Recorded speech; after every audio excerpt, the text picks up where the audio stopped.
ইদানিং দেখছি দাড়ি দেখলেই কিছু মানুষের চুলকানি বেড়ে যায়। এর মূল কারণ কি হতে পারে মনে করেন? দাড়ি নিয়ে অ্যালার্জি যুগে যুগে সবারই আছিল, ছিল কি না? ছিল। বাংলাদেশ স্বাধীনের পরে যতগুলা সিনেমার পরিচালক, নাটকের পরিচালক ছিল, সবগুলা ইসলামের, কোরআনের, নবীর, দাড়ির চূড়ান্ত দুশমন ছিল। সিনেমাতে দুইটা চরিত্র, কয়টা চরিত্র দেখা, কিন্তু আপনারা দেখবেন যখনই বিলিয়নের চরিত্র বানায় তখন দেখবেন গালের মধ্যে কি দাড়ি। মানে তারা ৭১ সালের স্বাধীনতার পর থেকে নিয়ে বাংলাদেশের কিছু কুলাঙ্গার বুদ্ধিজীবী সিনেমার পরিচালক এই ৫৪ বছর যাবত অপচেষ্টা করে গেছে দাড়িকে, টুপিকে অপরাধীদের মধ্যে লাগাই দিয়া দাড়ি টুপির অসম্মান করার জন্য। কিন্তু আপনি খুঁজে খুঁজে দেখেন প্রত্যেকটা পরিচালক পৃথিবী থেকে লাঞ্ছিত, অপমানিত হয়ে বিদায় নিয়েছেন।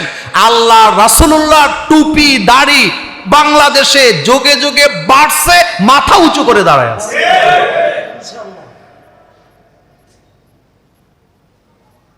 এদেশে দাড়ি টুপিকে যারা অসম্মান করে,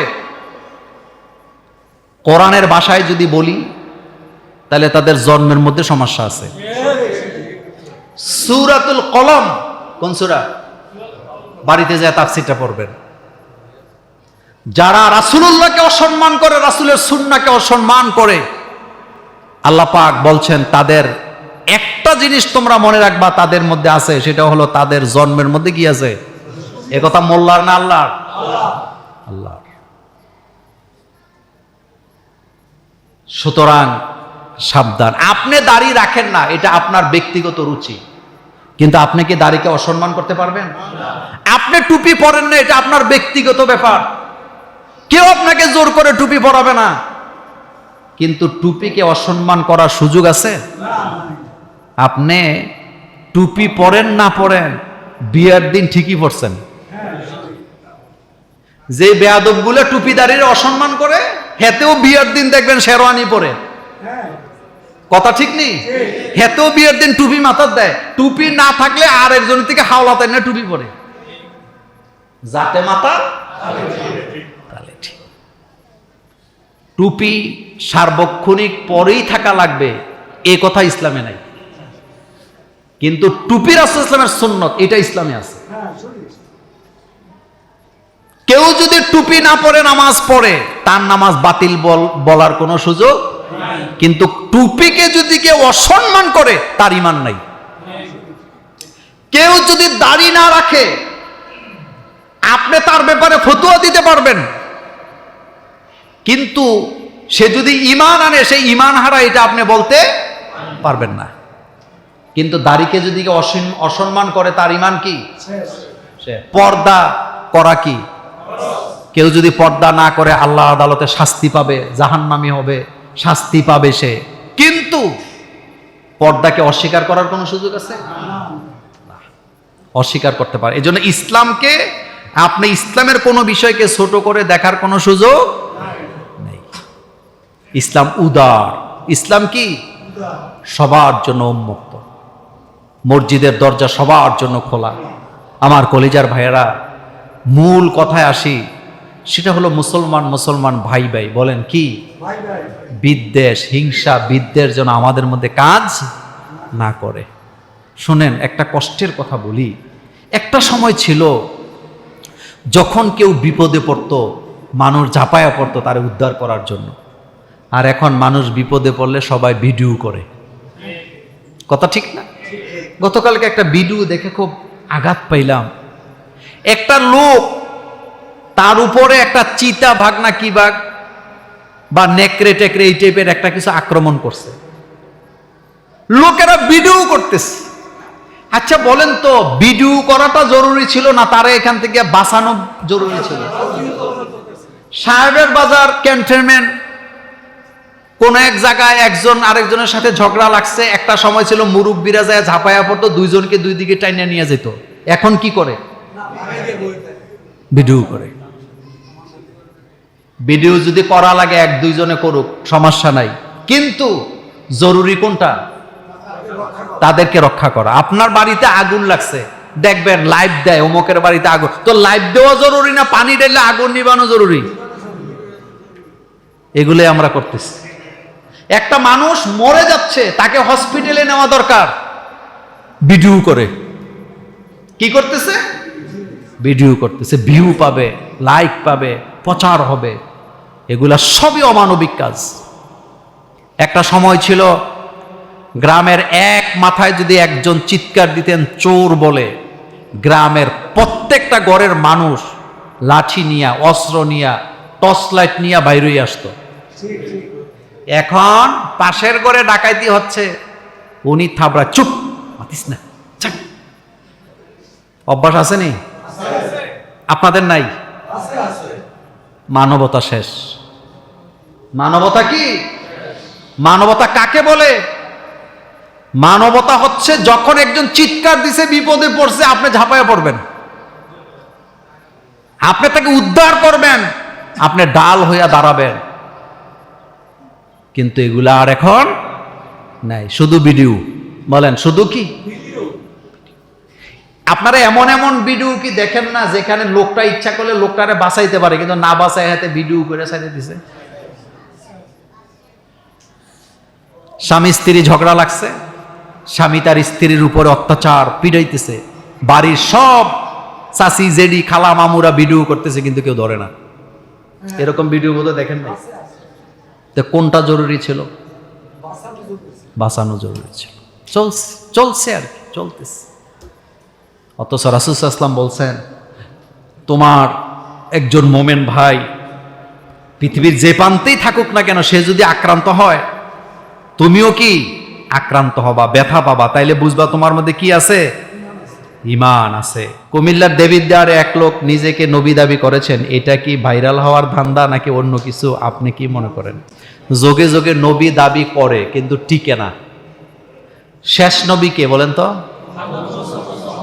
সাল্লাল্লাহু আলাইহি ওয়াসাল্লাম। আপনি যদি মুহাম্মদ সাল্লাল্লাহু আলাইহি ওয়াসাল্লামকে নবী মানেন, কথাটা একেবারে মনোযোগ দেন, আপনি যদি মুহাম্মদ সাল্লাল্লাহু আলাইহি ওয়াসাল্লামকে নবী মানেন, আপনি যদি মুহাম্মদ সাল্লাল্লাহু আলাইহি ওয়াসাল্লামকে বড় নবী মানেন, সম্মানের নবী মানেন, মর্যাদার নবী মানেন, আপনি যদি মুহাম্মদ সাল্লাল্লাহু আলাইহি ওয়াসাল্লামকে আখেরি নবী না মানেন, আপনি মুসলমান হতে পারবেন না। কথা বুঝাইতে পারছি? বড় নবী মানছেন, হবে না। সম্মানের নবী মানছেন, হবে না। মানতে হবে জোরে, মানতে হবে আনা খাতামুন নবী লা নাবিয়্যা বাদি, আমার পরে আর কোন নবী নাই। মা কানা মুহাম্মাদুন আবা আহাদিন মির রিজাল ওয়ালাকির রাসূলুল্লাহ। তিনি হচ্ছেন শেষ নবী, আখেরি নবী, কিয়ামতের আগে আর কোন নবী। খাতাম, খাতামের বাংলা হলো সিল। আগের দিনে আপনারা যারা চিঠি দিতেন, চিঠিতে ততক্ষণ লেখা যায়, সংযোজন বিযোজন করা যায়, যতক্ষণ খামে ঢুকে কি না দেওয়া হয়, সিল না দেওয়া হয়। কিন্তু সিল মারার পরে যদি এটা খুলেন, এটা আর পাঠানোর সুযোগ নেই। মুহাম্মদ সাল্লাল্লাহু আলাইহি ওয়াসাল্লাম শেষ নবী, আখেরি জমানার নবী। যুগে যুগে অসংখ্য লোকেরা ভণ্ড নবী নিজেদেরকে দাবি করছেন, কিন্তু তাদের এই দাবি টিকে, ভবিষ্যতেও টিকার কোনো সম্ভাবনা নেই। আমি শুনছি দেবিদ্বারে এমন লোক আছে, সে নাকি নিজের রসুল দাবি করছে। কি দাবি করছে? অর্থাৎ নবী রাসূলের পার্থক্যটাও বুঝে না। নবী রাসূলের পার্থক্যটাও, যোগে যোগে নবী দাবি করতেই পারে, কিন্তু টিকবে না। এরা ইসলামের দুশমন, এরা মূলত ধান্দাবাজ। এটা কি বাজ? আর বর্তমানে তো মিডিয়ার যুগ, কেউ যদি এটা স্বীকার করে, সে কিন্তু কি পরে কব যে আমি তোবা টোবা করে ভালো হয়ে গেছি। এখন আল্লাহ হেফাজত করুক। যোগে যোগে নবী দাবি করে কিন্তু টিকে না। শেষ নবী কে বলেন তো? সাল্লাল্লাহু আলাইহি ওয়াসাল্লাম। আপনি যদি মুহাম্মদ সাল্লাল্লাহু আলাইহি ওয়াসাল্লামকে নবী মানেন, কথাটা একেবারে মনোযোগ দেন, আপনি যদি মুহাম্মদ সাল্লাল্লাহু আলাইহি ওয়াসাল্লামকে নবী মানেন, আপনি যদি মুহাম্মদ সাল্লাল্লাহু আলাইহি ওয়াসাল্লামকে বড় নবী মানেন, সম্মানের নবী মানেন, মর্যাদার নবী মানেন, আপনি যদি মুহাম্মদ সাল্লাল্লাহু আলাইহি ওয়াসাল্লামকে আখেরি নবী না মানেন, আপনি মুসলমান হতে পারবেন না। কথা বুঝাইতে পারছি? বড় নবী মানছেন, হবে না।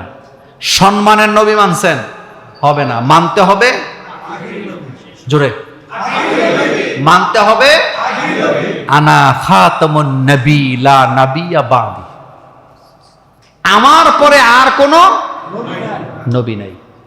মা কানা মুহাম্মাদুন আবা আহাদিন মির রিজাল ওয়ালাকির রাসূলুল্লাহ, তিনি হচ্ছেন শেষ নবী, আখেরি নবী, কিয়ামতের আগে আর কোন নবী। খাতাম, খাতামের বাংলা হলো শিল। আগের দিনে আপনারা যারা চিঠি দিতেন, চিঠিতে ততক্ষণ লেখা যায়, সংযোজন বিযোজন করা যায়, যতক্ষণ খামে ঢুকে কি না দেওয়া হয়, শিল না দেওয়া হয়। কিন্তু শিল মারার পরে যদি এটা খুলেন, এটা আর পাঠানোর সুযোগ নেই। মুহাম্মদ সাল্লাল্লাহু আলাইহি ওয়াসাল্লাম শেষ নবী, আখেরি জামানার নবী। যুগে যুগে অসংখ্য লোকেরা ভণ্ড নবী নিজেদেরকে দাবি করছেন, কিন্তু তাদের এই দাবি টিকে, ভবিষ্যতেও টিকার কোনো সম্ভাবনা নাই। আমি শুনছি দেবিদ্বারে এমন লোক আছে, সে নাকি নিজের রসুল দাবি করছে। কি দাবি করছে? অর্থাৎ নবী রাসূলের পার্থক্যটাও বুঝে না। নবী রাসূলের পার্থক্যটাও, যুগে যুগে নবী দাবি করতেই পারে, কিন্তু টিকবে না। এরা ইসলামের দুশমন, এরা মূলত ধান্দাবাজ। এটা কি বাজ?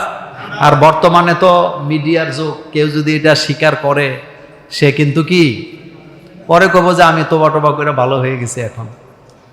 আল্লাহ হেফাজত করুক, আল্লাহ রাব্বুল আলামিন আমাদের সকলকে কবুল করুক, আমরা বলি আমিন। আমি একটা দোয়া চাই। আপনারা জানেন গত জুমায় আমি আসতে পারি নাই অসুস্থতার কারণে। আমার মাথার মধ্যে একটা অপারেশন হয়েছে, যার কারণে অসুস্থ ছিলাম। তো এখনো পুরোপুরি সুস্থ এটা বলতে পারি না। দোয়া চাই আল্লাহ যেন আমাকে সুস্থ করে। আপনাদের মধ্যে যারা অসুস্থ আছেন, আপনাদের জন্য দোয়া থাকবে ইনশাল্লাহ। আমাদের মোস্তাক ভাইয়ের